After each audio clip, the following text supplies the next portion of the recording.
Hello students, आपको मैंने laser posting सिखा दी थी। अब हम लेज़र पोस्टिंग से आगे बढ़ेंगे और लेज़र पोस्टिंग में हम जो सीखेंगे वो सीखेंगे हाउ टू मेक बैलेंस या how to find the balance in your ledgers. Ledgers is a combination of more than two accounts. ठीक है, जब हमारे पास लेज़र्स की बात करते हैं तो लेज़र में क्या होता है कि combination of more than two ledgers, बहुत ज़्यादा वहाँ पे अकाउंट्स बने होते हैं। तो अगर उनको सिंगल वर्ड में डिफाइन करना हो तो हम बोलते हैं कि प्रिपेयर लेज़र्स, तो उसका मतलब ये होता है कि आपको बहुत सारे अकाउंट्स बनाने हैं। ठीक है, तो अभी जो आपके स्क्रीन के ऊपर यहाँ पर एक क्वेश्चन दिख रहा है, इसमें लेज़र बना हुआ है। अब ये लेज़र बना हुआ है तो उसके बाद आपने ये पोस्टिंग कर दिया, आपने आपको मैंने यहाँ तक सारे का सारा सिखा दिया था एक्सेप्ट दिस थिंग। ठीक है, मैंने आपको बैलेंस निकालना नहीं सिखाया था। ठीक है, अब मैं आपको क्या करूंगा, बैलेंस निकालना सिखाऊंगा। तो आपने क्या करना है, जब भी आपके पास ये आती है तो सबसे पहले आपको एक आइडिया लगाना होता है। आइडिया जैसे ये यहाँ पर पोस्टिंग होगी, ये चीज़ मेरे पास नहीं है यहाँ पर। ठीक है, बैलेंस कैरी डाउन नहीं है, तो उसमें क्या होगा, अभी मैं पहले एक आइडिया लगाऊंगा रफ सा कि कौन सी साइड मेरी बड़ी हो सकती है। तो फॉर एग्जांपल जैसे मेरा यहाँ का टोटल 1,54,800 आया है और यहाँ का टोटल मेरा कम आ रहा था अभी। ठीक है, अब यहाँ का टोटल कितना कम आ रहा था, वो अगर हम इसमें 154,800 में से 50,640 लेस करेंगे तो ऑटोमेटिकली मेरे पास बन जाएगा 104,160। ठीक है, तो फॉर मतलब मेरा यहाँ का टोटल आ रहा था 1,04,160।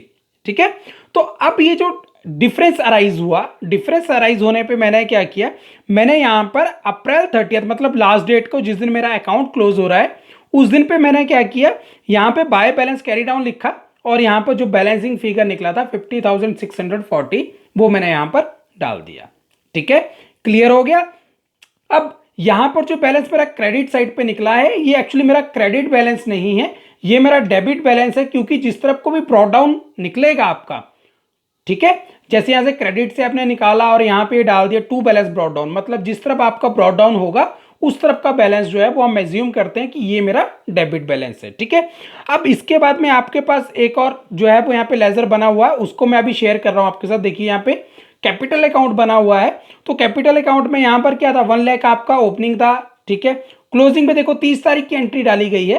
ठीक है, आपका मंथ क्लोज हो गया है, तो यहाँ पे लिखा गया टू बैलेंस कैरी डाउन, ऊपर वाले में क्या लिखा गया था, बाय बैलेंस कैरी डाउन।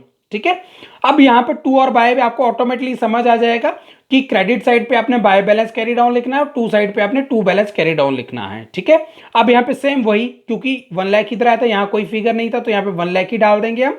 ठीक है, अब ये वाला बैलेंस कहां पे जाएगा, बाय बैलेंस ब्रॉड डाउन। अब ब्रॉड डाउन कौन सी साइड हो रहा है, क्रेडिट साइड हो रहा है, तो जब ये क्रेडिट साइड ब्रॉड डाउन हो रहा है मेरा, तो इसका मतलब क्या है कि ये बैलेंस मेरा जो है वो क्रेडिट बैलेंस है। ठीक है, अब ये मैं आपको क्यों बता रहा हूं कि ये डेबिट बैलेंस है या क्रेडिट बैलेंस है।